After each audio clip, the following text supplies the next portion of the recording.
in these types of environments where the rebel army would snatch a child from their hut, from their family, and then threaten to either kill that child or force them to kill their own family members, or sometimes even worse, just maim them in some way, cutting off ears and lips and different things like that. And that was the first step of taking these kids then back to the bush. And now, as a small child, you're thinking, what have I just done to my family, to my own community? How can I ever go back? This is my only option. And now they've created an army, right? Girls in particular were not only forced to serve as combatants, but then also brought back to these camps in the jungles and the bush to serve as wives to rebel commanders. Sex slaves, really. Yeah. So part of their philosophy was we can create a next generation of our own army.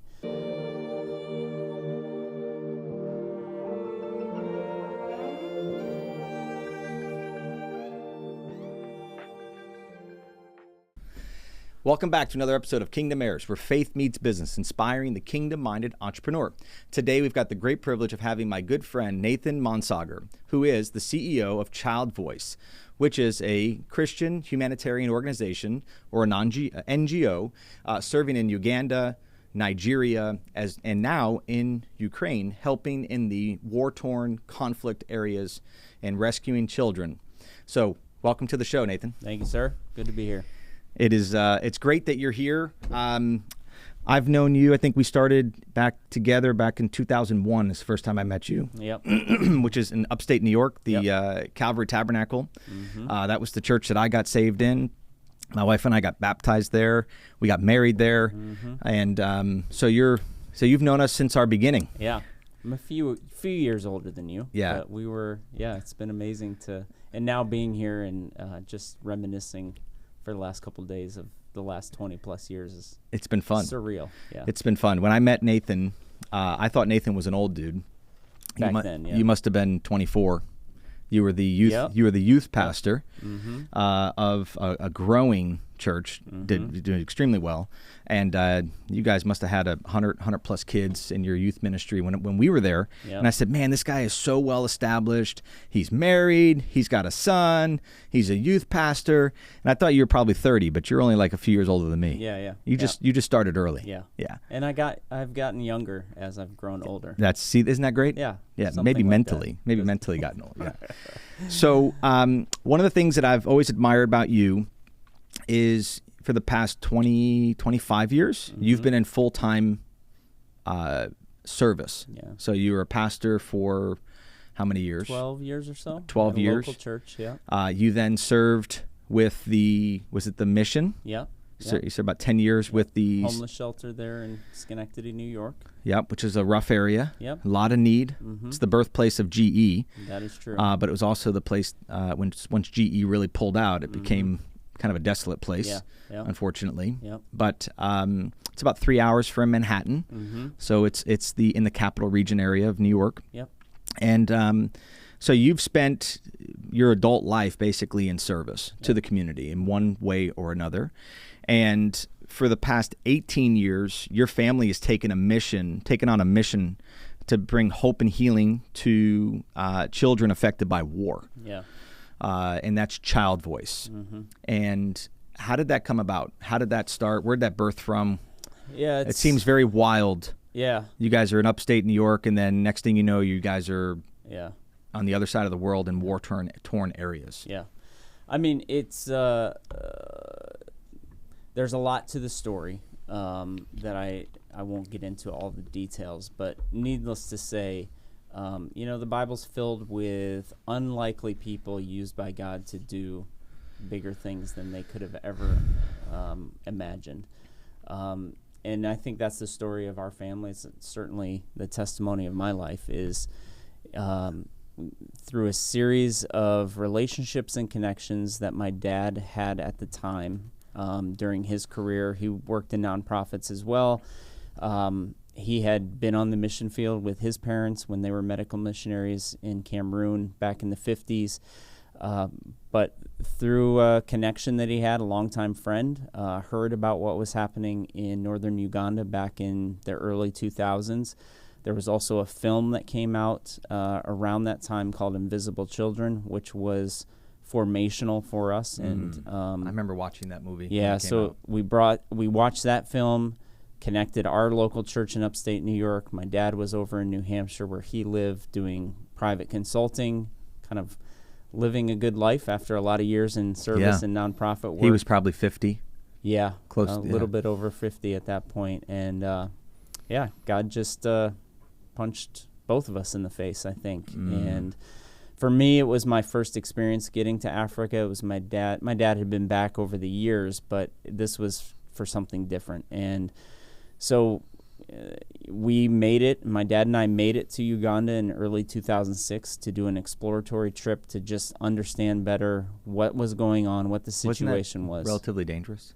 Maybe more dangerous than we even knew going in. We had connected in southern Uganda, in Kampala and some of the major areas there, connected with some people and recruited a couple of people, a driver and a lady we knew, Jali and Yeko, to join us to go up there to the north. And that was a moment where we realized, all right, this is a real conflict area. There's rebel activity. The dangers on the road just driving north are more real than we understood. So it's sometimes good to be ignorant when you're jumping into things with God, because in our human minds, if we know all you just wouldn't go. It would have been safer to stay. So we went. We met with a lot of organizations while we were there for a week. We met with a lot of kids at that point that were either escaping from captivity with the rebel group or being rescued by the military and then coming back. And just hearing some of their stories, we understood that there was a lot of relief and international investment into helping the situation, but it was truly relief efforts. It was far beyond anything. What does the next 5, 10, 15 years look like for these kids that had been abducted by the rebels and things like that? So when I remember watching and learning about the LRA, and I was young. I was younger than you, so I was probably 21, 22 years old, and the atrocities that these guys were doing, it was somewhat like a coup. They're trying to create a coup. But America has no real involvement in Africa. Right. There's really nothing for them to gain there, so they're really not involved there. And so it's like the Wild West out there of who's running the nations, who's in control. But once I watched that movie, it's the Invisible Children. And to see the atrocities that they were doing, going into villages, and can you explain that a little bit for people listening? Because we hear about conflict, and we see it on the media. Oh, there's something going on, or you just hear about it, but then it falls off the radar. And like, oh, there was this thing going on. Like everybody knows about Rwanda, or do they?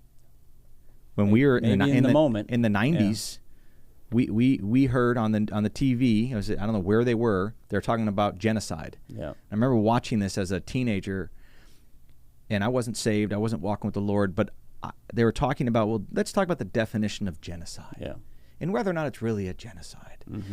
Meanwhile, was it over 1 million were slaughtered?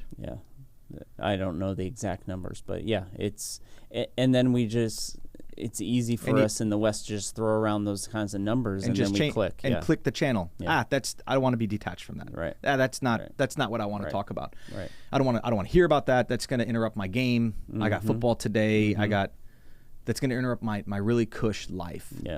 And you and your wife, your parents, Megan and I, we've interrupted our lives. We paused the entertainment, and we turned and pivoted towards what's going on, and how can we just sit by and watch it happen?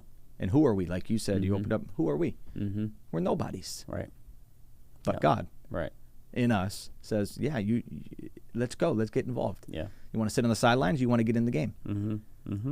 for sure. So what is that? What were some of those atrocities that are taking place just to get people's eyes and ears opened up? Oh my goodness. Yeah, you're right. And then now lasting effects. Yeah. This is 15, 16, 18 years later. And you guys are still involved in these areas. What's that look like? So I'll give some examples, and I apologize ahead of time for the detail that can be hard to listen to, of what we saw and heard and experienced in northern Uganda. But I will say, even just watching a recent documentary on the ongoing conflict between Israel and Hamas and the atrocities that happen and are happening today, both on Israelis as well as the victims on the Palestinian side. Right. Because really, let's say that, because war creates victims. Yeah. There's people that were never involved. We've got to get under the politics and the rhetoric. You have marionettes. The guy who's doing the marionette, both sides. Yep. And then there's the people that are in the middle that really, well, what 6-year-old, what 10-year-old is really involved? Right. And the ones that are the real victims over and over again, no matter the conflict, are women and children. That's right. They end up being in the crosshairs of all of it. Right. So in northern Uganda at the time, when we entered in 2006, this war had been going on for 20 plus years. And the LRA's tactics had changed over that time frame, where over the previous 10 years before we got there, they began waging war on their own community in the north. They were from those tribes in the north, but because they were being stamped out by the Ugandan government, they needed forces. There was certainly demonic activity in the midst of this whole thing as well. But they had turned to abducting children primarily, attacking communities and villages in the north, abducting children, taking them out, and then desensitizing them by forcing many of these kids from the ages of 4 or 5 all the way into their teens to commit atrocities on their own people and oftentimes on their own families. Yeah.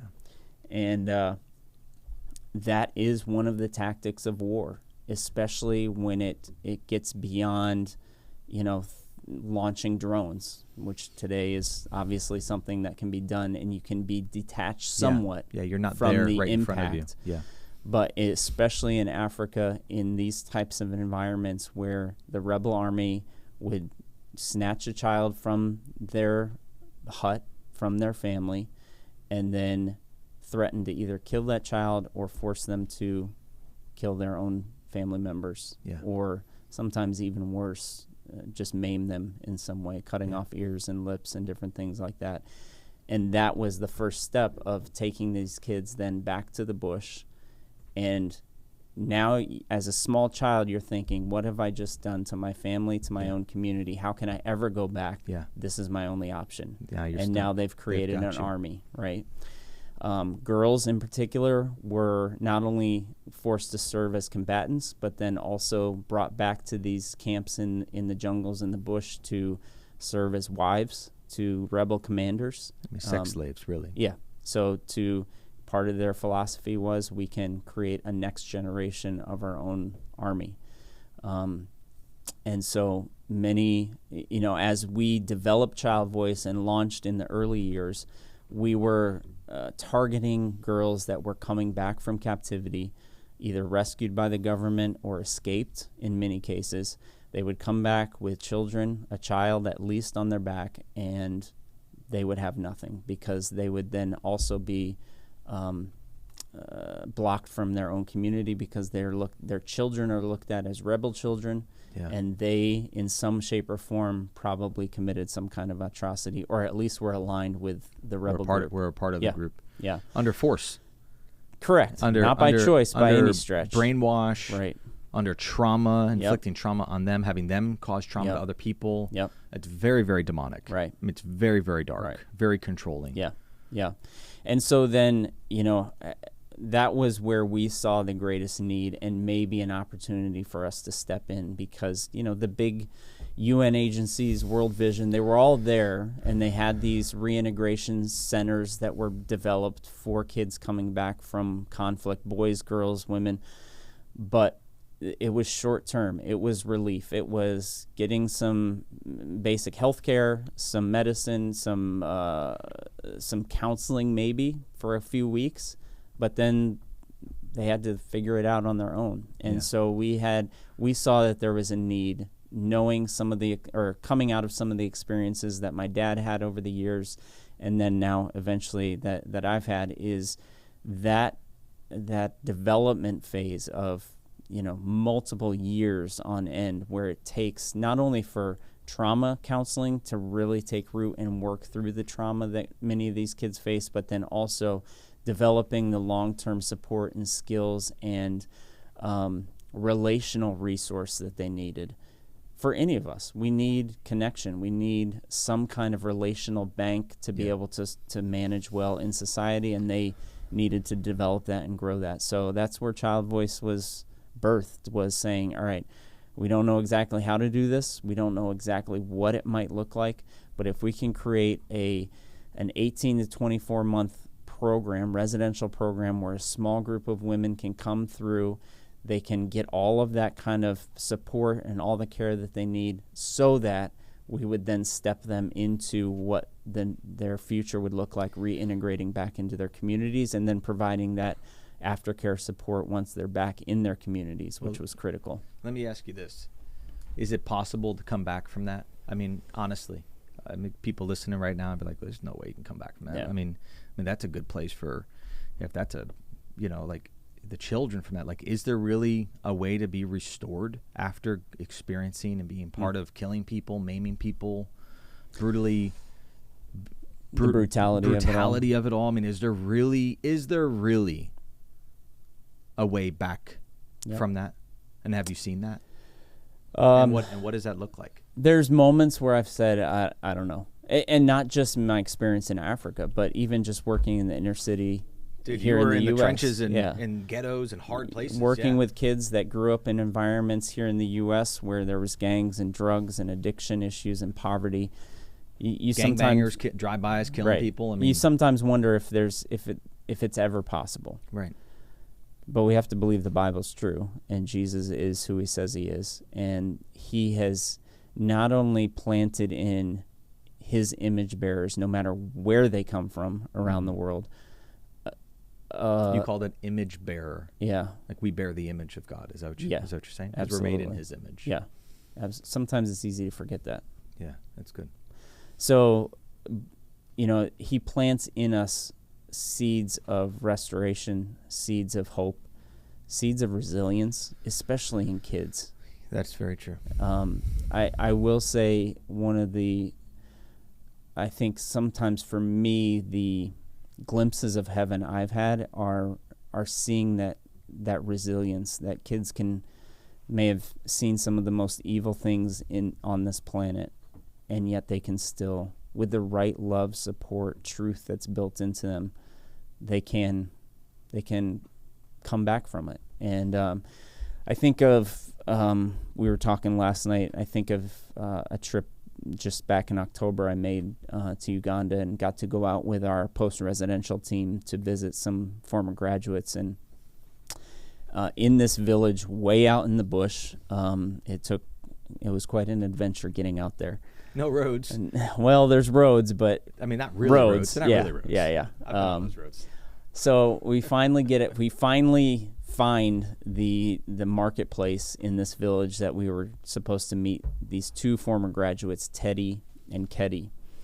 And we found them. It was awesome for our staff. I've never met them before, but for our staff, who are all Ugandans who have been in this a long time, to reunite and reconnect with these women was pretty awesome. Both of these girls had graduated from our programs back in like 2008, 2009, that time frame. So they were, where things have changed over the years. Both girls had been abducted when they were children, had served as wives to commanders, and had given birth to rebel babies at that point. And then I can't remember in each of their situations if they escaped or if they were rescued.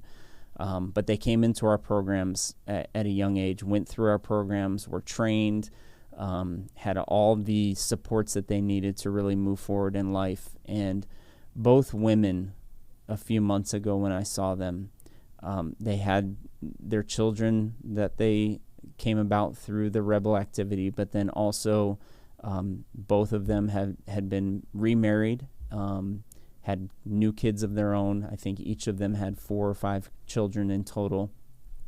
Both were working.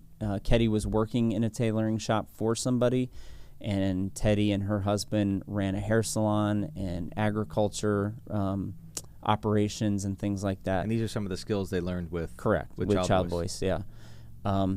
But the thing that was most exciting, you could see, Ketty had just lost her husband through some pretty nefarious situation, but she was surviving. She was doing okay. And Teddy, between the two of them, all of their school-age children were in school, which means those women were paying for their kids' school fees. With the skills that they had learned. Yeah. Life skills, job skills. I mean, creating but their businesses. own tenacity, too. I think some of what trauma healing, discipleship, what it builds in us is an ability to face challenges. And so and overcome them, yeah. If we enable people in our programs or just in life as Christians, then when they have to face something again, inevitably in this broken world, they're going to face a challenge. Yes. If they haven't built their own resilience and tenacity and problem solving, then they're going to just go back to being at a loss and needing help desperately again. Living in the victim. Yeah. Living in a victim. Yeah. And these women, and they're just 2 stories for me that stand out because they're very fresh. That, to your question, can kids come back from this? Yeah. I don't know if I ever could. By God's grace, I hope I could, but it comes back to the point of someone seeing them. Mm-hmm. So as you were talking, I said, I was thinking to myself, so, well, this child was now seen as a human being. Yeah. They were seen. They were heard. Mm-hmm. They were validated. Yep. And valued. There was value where there was nothing expected of them. Yeah. They didn't have to do anything to earn that. Yeah. Nothing negative, nothing Mm-hmm. evil, nothing bad, Mm-hmm. right? They have value. Yeah. And when believers, when kingdom-minded people show up to bring value and value Mm-hmm. individuals who have experienced really hard things that Yep. we pray that our children would never experience. Right. They're the captives. Mm-hmm. Think about Isaiah 61. Yep. They are the captives. And who is going to go open up the cages? Who is going to go and open up the prison cells? Who is going to get them out? Yep. Who's going to do it? That's the relief, is who's going to help them get out of captivity. But the development, which we pride ourselves in being a development organization, is seeing them as the oaks of righteousness before they are. And that's before they are. Yeah. Yeah. So it's a prophecy. You're prophesying it over them. Yeah. You are an oak of righteousness. Yeah. And what exactly is that? It's a leader. It's a provider. It's someone who can problem solve, someone who's been given tools and then knows how to use those tools. Whether that's emotional, relational, whatever the case might be. You mentioned earlier your staff in Uganda. Is it a bunch of white people from the U.S. and UK and Australia? And nothing against all my white friends and all these places. Right. Who is it that's actually there working? So they're all Ugandans in Uganda. They're all Nigerians in Nigeria. Okay.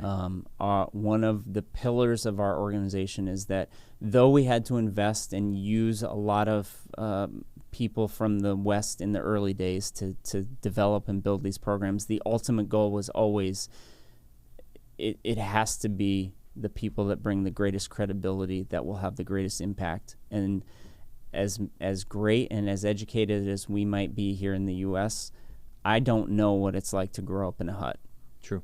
In a rural village in Culture is Uganda. Everything. Culture is relevant, 100% relevant. We have different cultures. So all of our staff, we have about 65 staff in Uganda now between our different programs. Our first hire, Richard, is now, that was back in 2018. 18 years ago, back in 2006. He's now our head of office for all of our operations in Uganda. He has a eighth grade education, something like that. His father was killed in the Idi Amin leadership of Uganda back then. So he's experienced loss and conflict and things like that.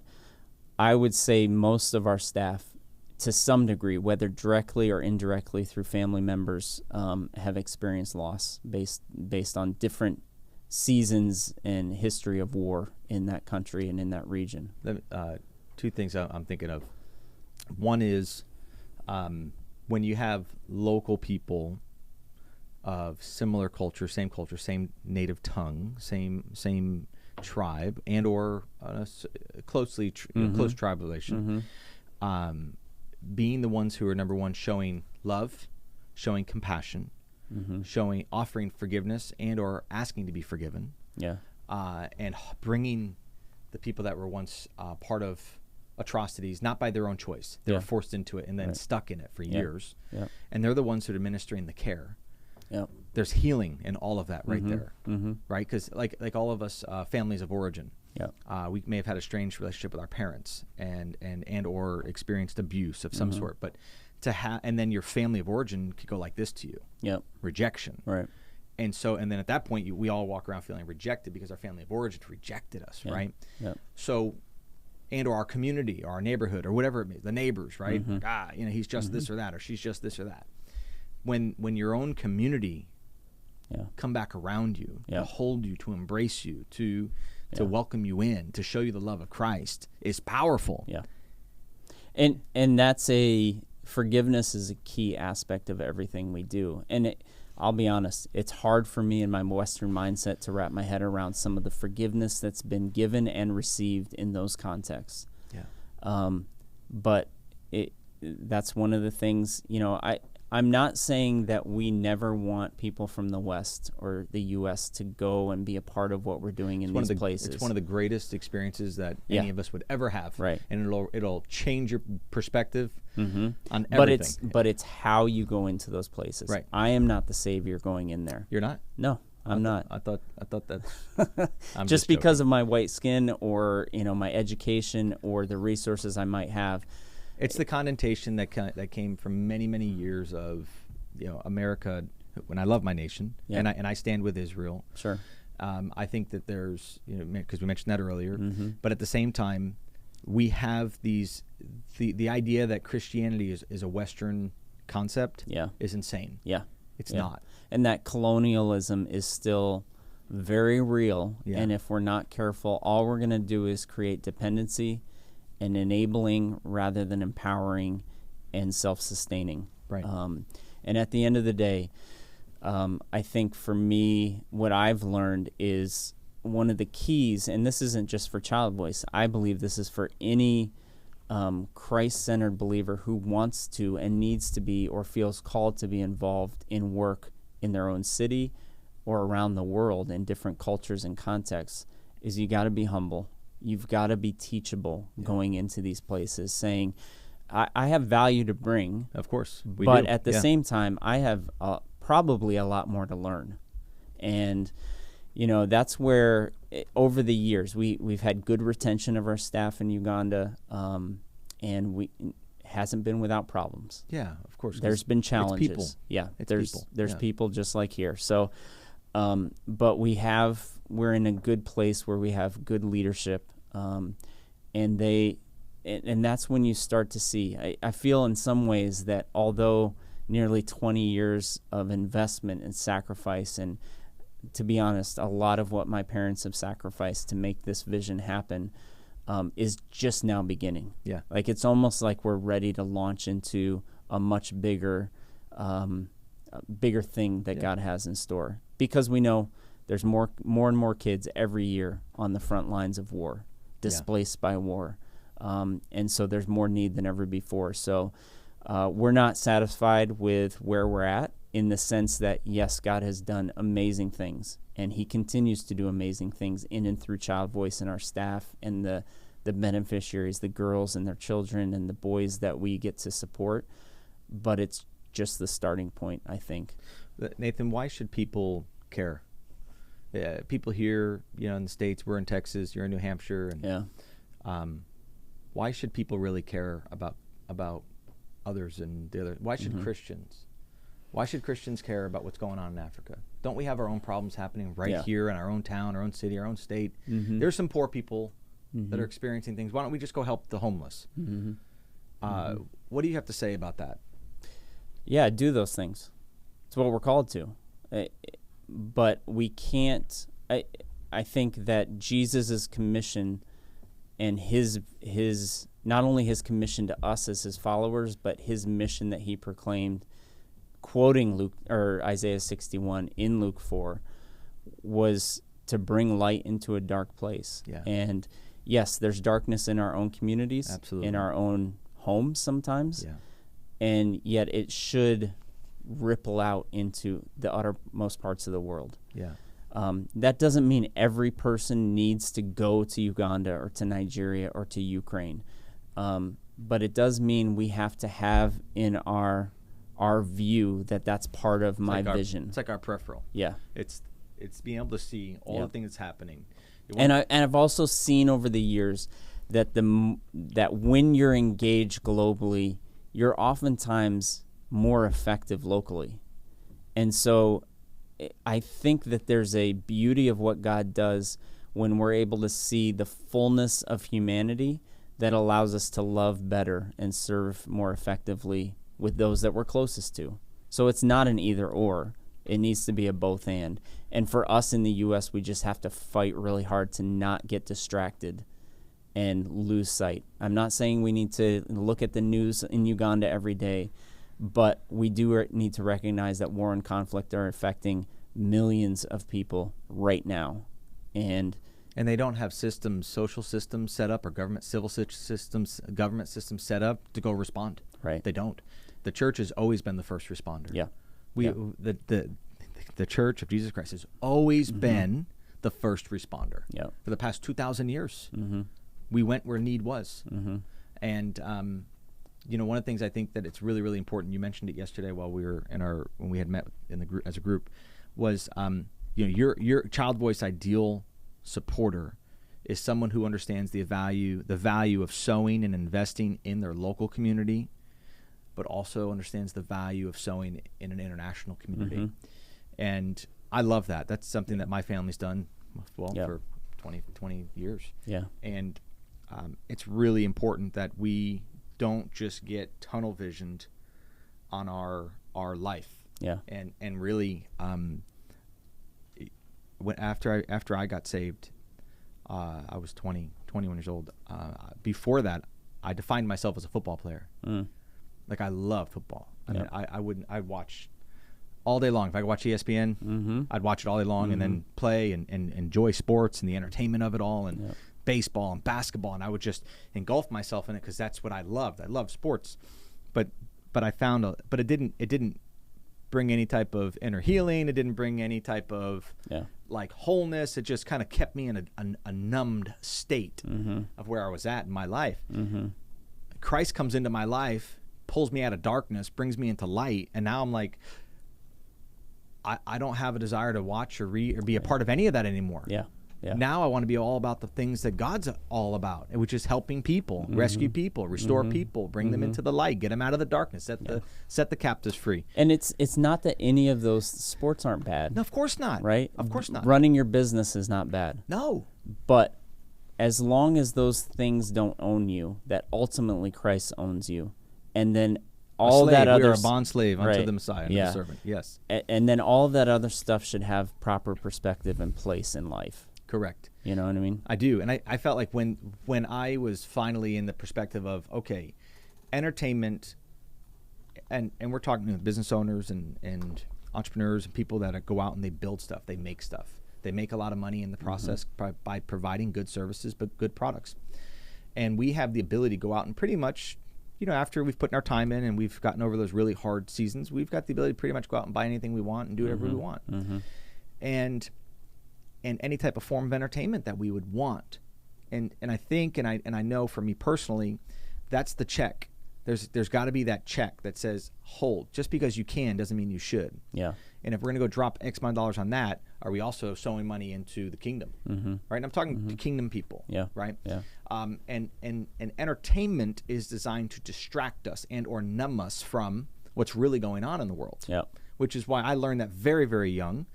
I need to slow that down. Yep. And become more aware of what's going on in the kingdom. Yep. Become more aware. Yep. Otherwise, I would have never watched that film. That was that documentary that was put out, and my mind would have never been opened up. Nor would yours. Yeah. Right. Yeah. And I think that's the thing for kingdom-minded people is that we need to be aware of, we need to be aware of what's going on, and then once we're aware of it, well, how can we get involved? Yeah.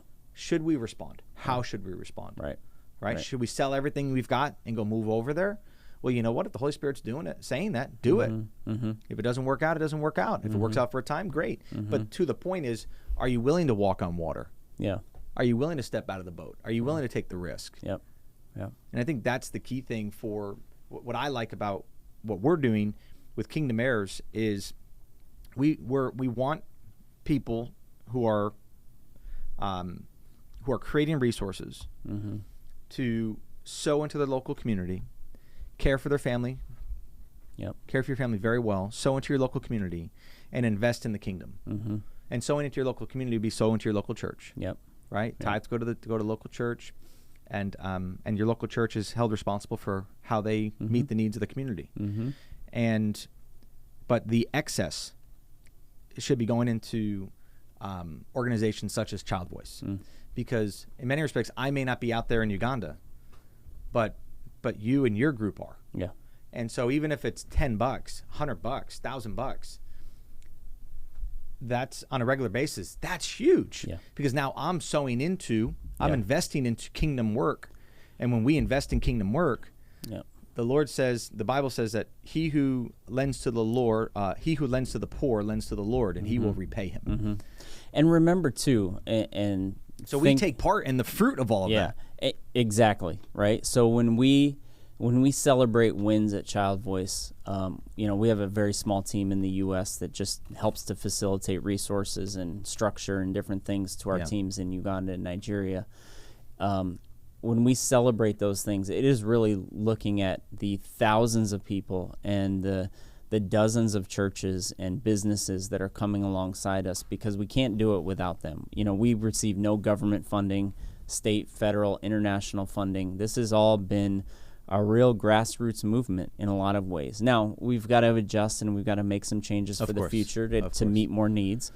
The other thing I would say is, like every business owner, especially if you have 1 or 1,000 employees, you recognize it's not just the service or the product you're providing, it's also the team, the people that you employ to make those things happen. And I think, yes, there's over 10,000 beneficiaries that have been affected by our programs, our service, what God has done through ChildVoice over the last 18 years. But there's also hundreds of employees and an economic value that's been added because we believe in empowering local indigenous people to do the work. And so that has a ripple effect as well. There are staff that have been with us a long time that, in part because of their employment of the mission of ChildVoice, their kids have gone to university. Absolutely. Right? Richard's, all his kids are in secondary school or going to university, and that's changing what he experienced as a kid and for the generations to come. So I think it's all of that, right? It's when you look at, as a kingdom-minded person, when you look at investing in organizations and mission and work in other parts of the world, you do have to do your due diligence to understand what other kind of secondary benefits come out of, these kids that are affected by war, and this is a mission we can get behind. But what else? How are they structured? How do they employ people? What are what kind of retention rate is there? Those kinds of things give you a better picture of the multiplicative value of your investment. I love that. It's generational. Yeah. It's always generational. So you guys you're reaching one person, but then that will have a ripple effect on their entire family. And correct. And the community they're in.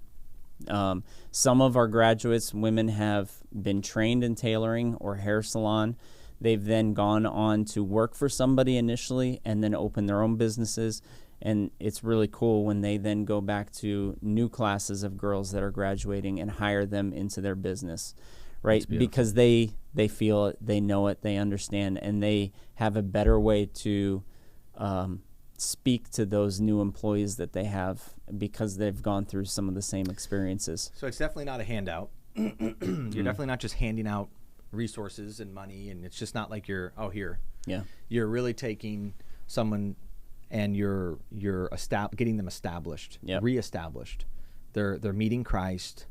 They're experiencing the light of the world in their life from a very, very dark, traumatized place, and they're able to receive healing, which is super powerful, because that's the greatest gift you can give anybody is healing, acceptance, forgiveness, love, hope. I mean, really, it's all real stuff that we may kind of take for granted because our life is kind of just good. Yeah. But I say we have challenges or hardships, but still, it's our basics and our basic needs are relatively met. But when you're in that environment, it's very powerful that now they can then go and teach it to others and share it with others. Yeah. So it is the ripple effect. Yeah. Nathan, what's the need that ChildVoice has right now? There's people that are listening and say, well, man, I want to get involved. What's that look like? What can that look like for an individual and or a company? I know you were sharing with me that recently companies were coming on board and offering it to their customers. What does that look like? Yeah, so this is, I've been on the board for many years of ChildVoice, and I was there from the very beginning, and obviously my parents have helped my dad has made this thing happen from the start. Now being in this position for a year, we know we have to expand our donor base. We talked a little bit about that last night in the sense that if I'm going to a kingdom-minded person, someone who understands their role in the local church, that they are going to invest primarily in their own community, in their own church, and that we as an international organization are probably, for most people, are going to fall a little bit farther down the priority list, which just means for us we have to have 3, 4, 10 times the amount of people involved because we're getting smaller chunks because of their priorities. Understood. We would like to connect with a few people who have big checkbooks and are totally focused on us. Yeah, they are there. But that said, I think helping us connect with the right people. I don't know if we'll ever go after federal money or government money because there's so much red tape and constriction around that. And strings. Yep. But there are a lot of foundations out there, whether through corporations or family foundations. And yes, there's online portals. You send in your letter of intent and you go through the process. But we also recognize that it is relationships that help to facilitate that. For your big donors and for the people that maybe it's a church and they open it up to their congregation and they take on ChildVoice as one of their affiliate ministries that they support. Yep. I know you have said that there's opportunities even to travel over. Yeah. And experience meeting and getting your hands dirty and feeling and just experiencing Africa. Africa is very, very powerful. Yeah. Very, very. Megan and I have had all of our kids there and experiencing that. And it's something that literally, once you're there, okay, I put it like this. People who've been to Vegas, I've been to Vegas one time, never wanted to go, had never had desire to go. I went there to go meet with a company with one of our projects that we're building, because that's where the company was based. And after a day and a half, I felt dirty. Not because I did anything wrong. It's just, it's a very dirty place. Yep. So you feel like you just got to wash it off, right? Yeah. And that's my opinion. There's my people who love Vegas, but I just don't. And but when I've been to Africa and you experience the people, the hospitality, the smiles, the friendliness, even in their situations where they're in extreme lack, you would never know it by their smile. You'd never know it by their composure. Yeah. It makes me feel built up. Yeah. Like, oh, this was beautiful. Yeah. Yeah. And so there's a great experience. Yeah. Makes you feel small too. I think, and that's a good place to be.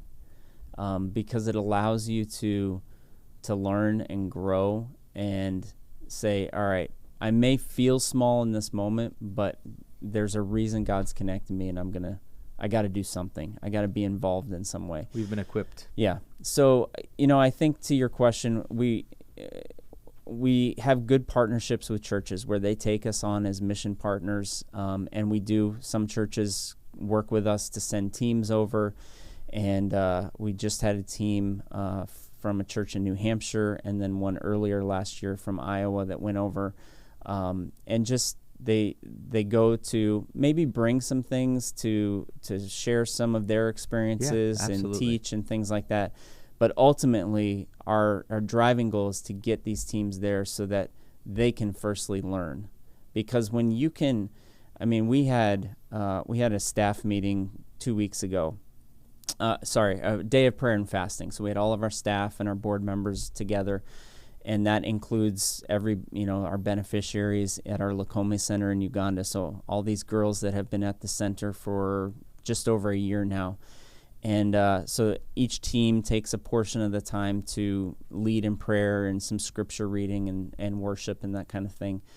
And to have these 18-year-old girls who have been in our program for a year facilitate and lead Bible study.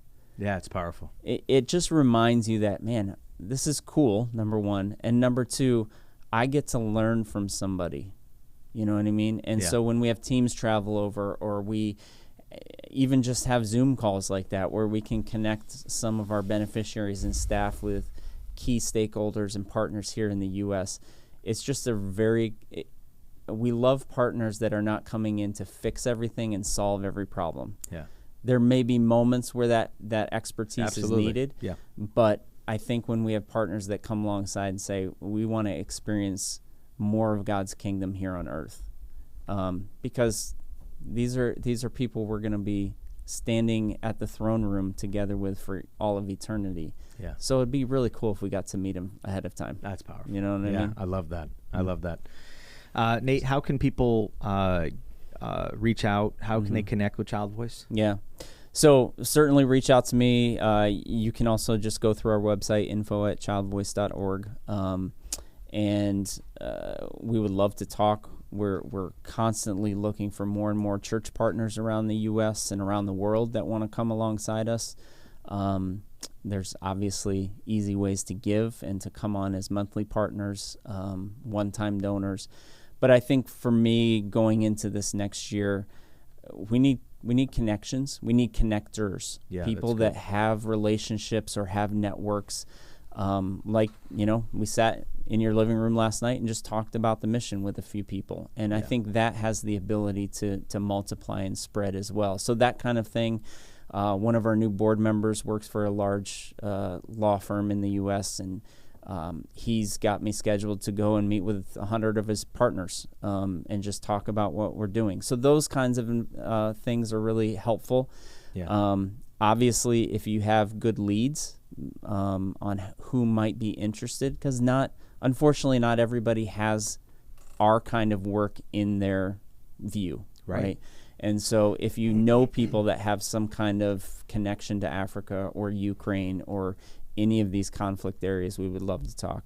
I would also say, you alluded to this, we are super excited about really forging more partnerships with businesses around the country. And so we've got a couple with some HVAC companies, home service industry, where one of the starting points we're working on with this particular company is they're integrating us into their point of sale with customers. So in the home, the home service tech, the comfort, I forgot what they call them, where they can offer to the customer, here's an organization that we're aligned with, and if you give to this organization, we'll double that, we'll match that gift. And it may be small. It's a way to start. I'm also looking at with different industries where we might be able to align on values with a particular company, and then come in alongside when they're landing new contracts.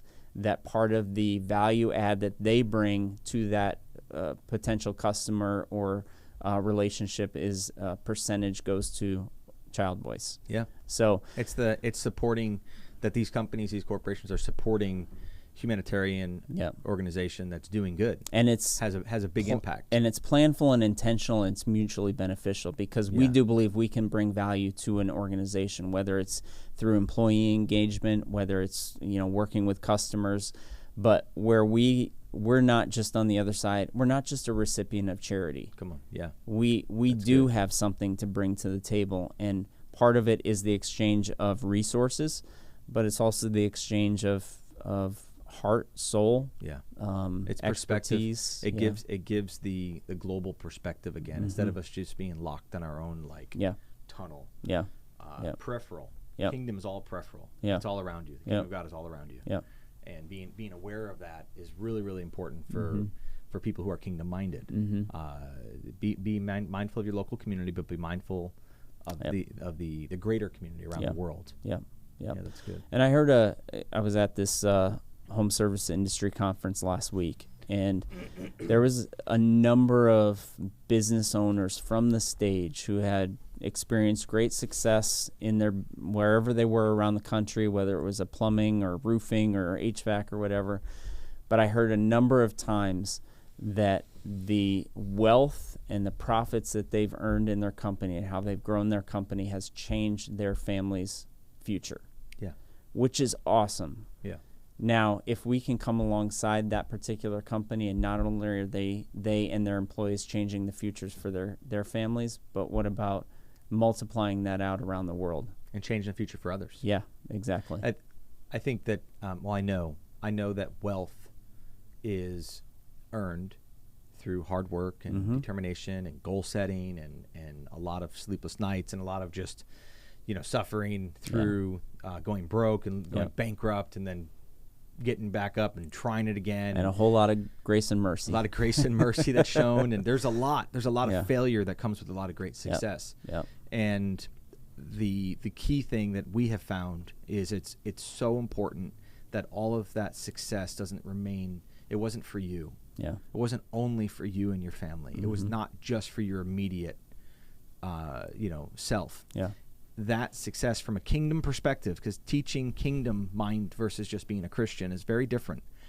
Kingdom minds that the wealth that was generated through our hard work is to care for our family, but it's to sow back into the kingdom efforts of advancing the good news and setting the captives free and caring for the orphan and widows in their distress, feeding, giving water, clothing, medicine, Matthew chapter 25, verse 34. All of that is our responsibility in going and fulfilling the Great Commission. All of that. Like, James, I just run a business. That's your platform. That's how you can do it. I'm not a religious business. Great.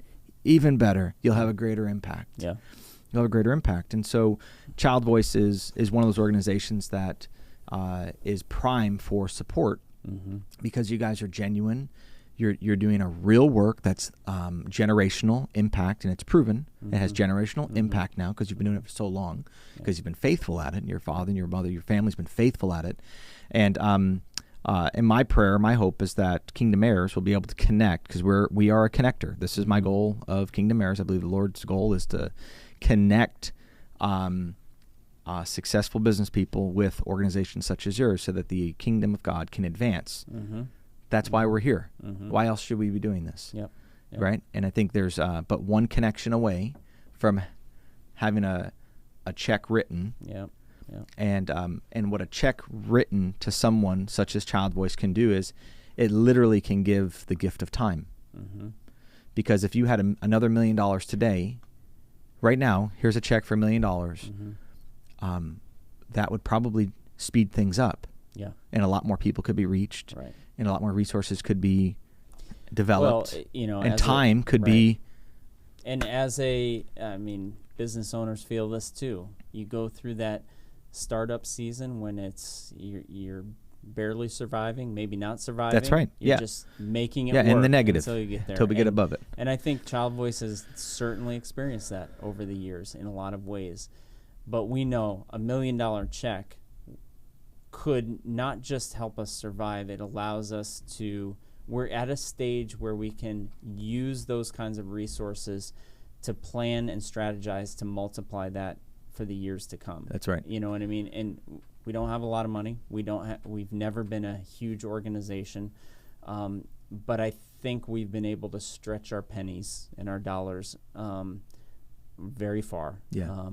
By God's grace. Yeah. And a lot of very faithful and low people. Administration costs. Yeah. I mean, that's all part of it. Yep. Yep. And so I believe that through this, it's going to start to flow in, and I thought I heard you say you were writing that check. I can write the check. You can't cash it yet. I've heard people do that too. Yeah. I've heard people. My daughter, one of my daughters has done this as well. I'm very, very impressed when she did this.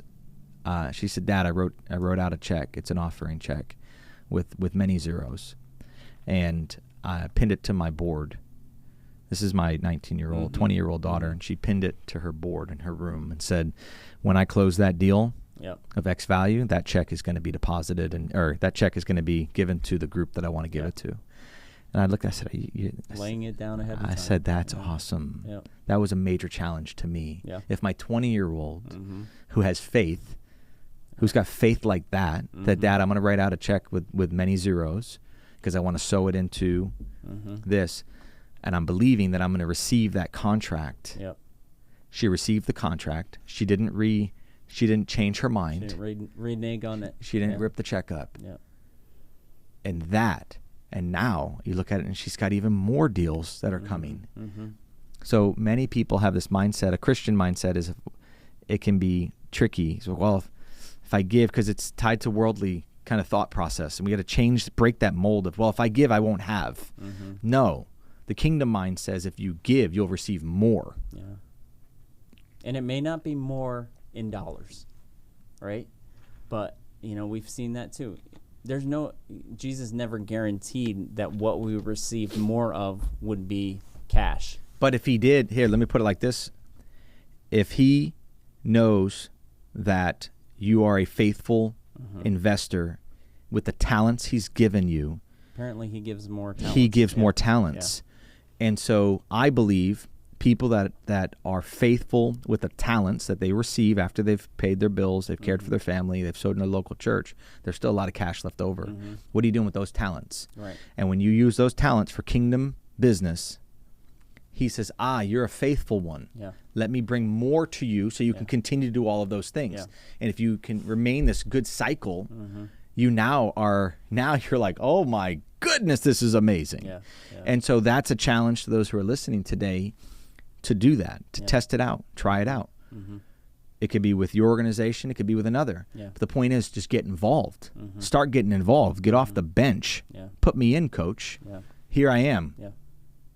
And get in. You hear about things like this, stop changing the channels and moving to something else. Get involved. And when you get involved, your life, you really start to live again. Yeah, that's for sure. And it's powerful. Yeah. Super powerful. That's for sure. Nathan, thank you for being here today. Thanks for having me. I appreciate watching you and seeing what you guys are doing, and that you've been faithful for 25 years. And you're going to continue until he returns or until you move on to glory. Calls me home. Yeah. So we're going to include your links. We're going to include all of your socials so that people can connect with you.